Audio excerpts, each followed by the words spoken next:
خواهر جان من شما میفهمم، برای که خود من تا کار در آمدن فکر میکردم فبلیک دروغه یا اینجا پروسه جای خرید و فروش با نرخ ارزان میگیرم، بالاشت نرخ خودشان آماده میفروشن.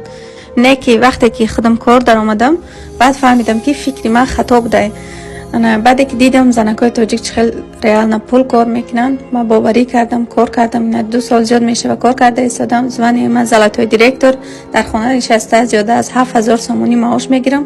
اگر باور نمیکنین من شما دکزت میکنم که همین قسم معاش میگیرم از کمپانی فبرلیک. خب اول من شما در طرز کار میفهمونم، گوش کنین. سوال نفهمیتون شما پرسیم با جواب میتیم. اگر طرز کار معقول شد برای کار کردن روزگی دادین رجیستراسیتون میکنیم، ان شاء الله کار سر میکنیم. ان شاء الله یک روز همه میفهمن فبرلیک دروغ نیسته.